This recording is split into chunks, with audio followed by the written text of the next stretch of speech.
প্রিয় দেশবাসী, যা বলছিলাম সেটা হচ্ছে যে আমরা স্বনির্ভর হয়েছি। সেই স্বনির্ভরতার অনেক বিশ্লেষণই আমি দিলাম। সর্বশেষ আরেকটা লিঙ্ক আমি দিয়েছি, সেই লিঙ্কটা আপনি এবং আমরা সবাই মিলে যদি বিশ্লেষণ করি তাহলে দেখবো তার সত্যতা অনেক বেশি। বলছিলাম স্বনির্ভরতার কথা। আমরা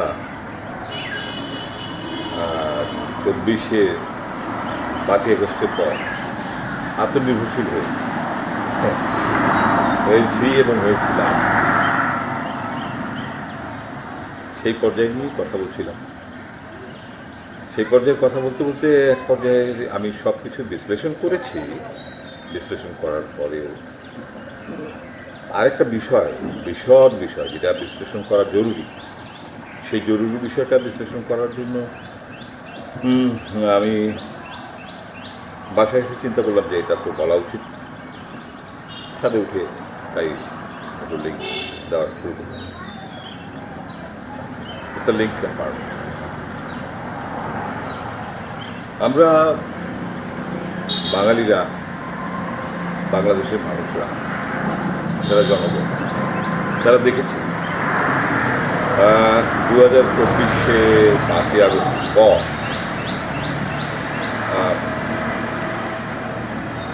আমরা তাকে স্বৈরাচারী সরকার বলেছি বলে তাকে এক প্রকার গণরোষের মুখে তাকে সরকার ত্যাগ করতে হয়েছে। তারপরে তিনি দেশ ছেড়ে চলে গেছেন। হয়তো এই বিষয় নিয়ে অনেক কথা আছে, অনেকের অনেক বিশ্লেষণ আছে। কেউ বলে তাকে তাড়িয়ে দেওয়া হয়েছে, কেউ বলে তাকে দেশ ত্যাগ করা হয়েছে, কেউ বলে স্বেচ্ছায় নির্বাসন নিয়েছেন, কেউ বলে অভিমান করে তিনি চলে গেছেন। বাইরে যে কোনো কিছু একটা হয়েছে আর কি। শেষ কথা হচ্ছে যে বিষয়টা নিয়ে কথা বলতে চাচ্ছিলাম সেটা হলো, আমরা একটা গণ অভ্যুত্থানের মাধ্যমে এই দেশটাকে, আমাদের ছাত্র জনতা বলছিল যে নতুন করে স্বাধীন হয়েছে দেশ, আত্মনির্ভরশীল হয়েছে দেশ, দেশ অনেক বড় একটা স্বাধীনতা পেয়েছে।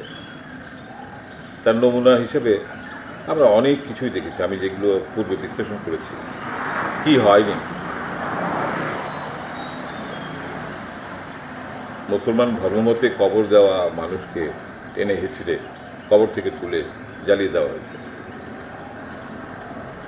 মুক্তিযোদ্ধাদের গলায় জুতোর মালা এটা পরিয়ে দেওয়া হয়েছে। শিক্ষকদেরকে লাথি মেরে গলায় জুতোর মালা পরিয়ে রাস্তায় লোকবা বই নামিয়ে তাকে মিছিল করে হাঁটিয়ে ভাগিয়ে দেওয়া হয়েছে। স্কুল থেকে, কলেজ থেকে, ইউনিভার্সিটি থেকে। By the way, for the way and the way, কথা হচ্ছে যে বিষয়টা আমি সবচেয়ে বেশি গুরুত্ব দিয়ে স্পর্শ করতাম, এই টাচ করতাম, সেটা হলো এই যে আমরা স্বৈরাচারী বলি আর স্বৈরাচারের সর্বোচ্চ পর্যায়ের মানুষই বলি। যেই মানুষটি এই 18 মাসের সরকারের আগে ছিল, তিনি কিন্তু একটা জিনিস জবরদস্তভাবে আটকে রেখেছিলেন। সেটা কি? মৌলবাদীদের উত্থান। মৌলবাদ আমাদের দেশের জন্য, আমাদের দেশের অগ্রগতির জন্য, আমাদের দেশের উন্নয়নের জন্য একটা বিশাল প্রতিবন্ধকতা, যেখানে কুসংস্কার দিয়ে তারা এই মৌলবাদ বিষয়টা কিন্তু ভালো, একটা গোড়া জিনিসকে ধরে রেখে সেটা লালন পালন করা। কিন্তু সেটার মধ্যে যদি সংস্কার থাকে, সংস্কৃতির আচর থাকে, ইতিহাস থাকে, ঐতিহ্য থাকে এবং আপনার লেজেন্ডারি একটা পথ চলা থাকে, হাজার বছরের পথ চলা থাকে, সেই মৌলবাদী অবস্থানটা ধরে রাখাটা একটা দেশের জন্য একটা পরিচয় বহন করে এবং বিশ্বাস তৈরি করে প্রত্যেকটা মানুষের ভেতরে যে আমরা এই জাতিসত্তার মানুষ। সেই মৌলবাদটা, আর আমি যেই মৌলবাদের কথা বলছি সেটার মধ্যে আকাশ দেবেন তফাৎ। আমাদের এই মৌলবাদটা হচ্ছে ধর্মীয় অন্ধ কুসংস্কার আচ্ছন্ন গোড়ামি এবং সেটার ভয়ানক রূপ, সেটার কথাই বলছি। সেই ভয়ানক রূপের কারণে কি কি হয়েছে আমাদের দেশে তা আমরা সবাই জানি। সেটা হচ্ছে যে আমরা যাকে স্বৈরাচারের দোসর বলে থাকি, স্বৈরাচার বলে থাকি, বাংলাদেশের সবচেয়ে বড় স্বৈরাচার বলে থাকি তাকে, তার আমলে কিন্তু এই মৌলবাদকে আটকিয়ে দেওয়া হয়েছিল। বড় বড় মৌলবাদী কুসংস্কার আচ্ছন্ন ধর্মান্ধ নেতাদেরকে ধরে জেলের মধ্যে পুরে দেওয়া হয়েছিল এবং যারা মানে টেরোরিজমের সঙ্গে যুক্ত ছিল তাদেরকে জেলে পুরে দেওয়া হয়েছিল। কিন্তু কি দেখলাম 5ই আগস্টের পর, 24-এর 5ই আগস্টের পর দেখলাম জেল ভেঙে তারা বেরিয়ে গেল, জেল ভেঙে দেওয়া হলো, অস্ত্রাগার লুট হলো, থানা থেকে অস্ত্র লুট হয়ে বেরিয়ে পড়লো এবং তারা এখনও পর্যন্ত লাফায় না, তাদের কোনো ট্রেস পাওয়া যাচ্ছে।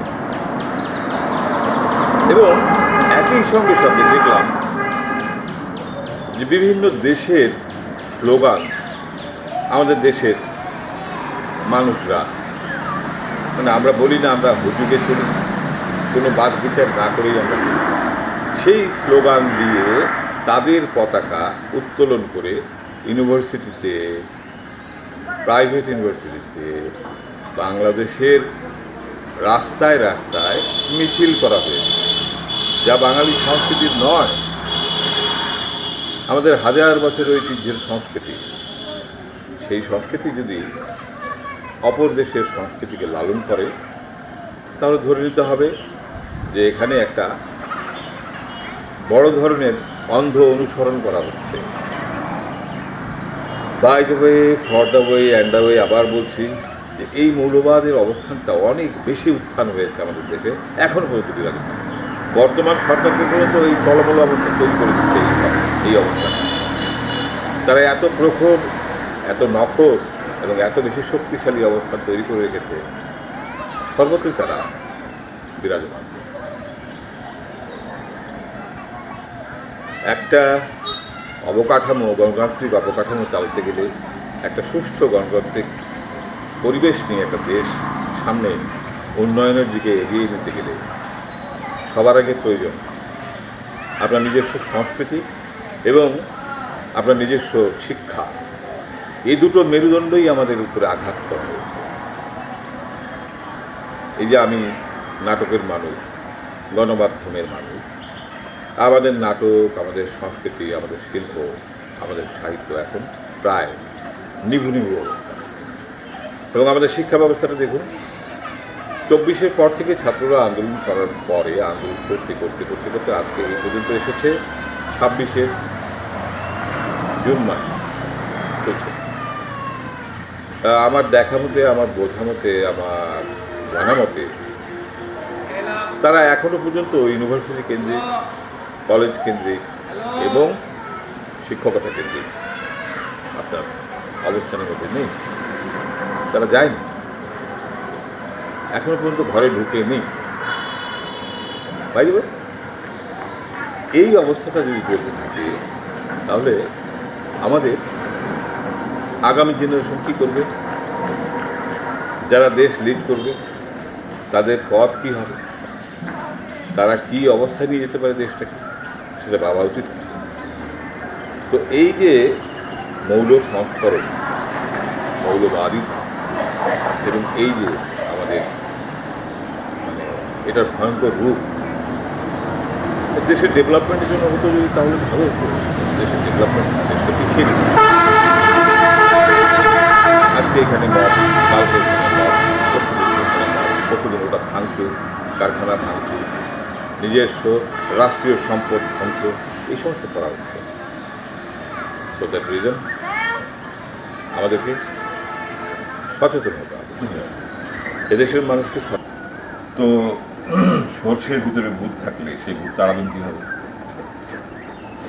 তাড়ানোর উপায় আছে, মেধা, কূটনৈতিক শক্তি, রাজনৈতিক শক্তি এবং জনগণ। এই চারটা জিনিস নিয়ে যদি আপনি সমন্বয় করতে পারেন তাহলে হয়ে গেল।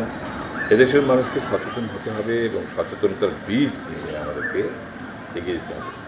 এভাবেই আত্মনির্ভরশীল হলে আমাদের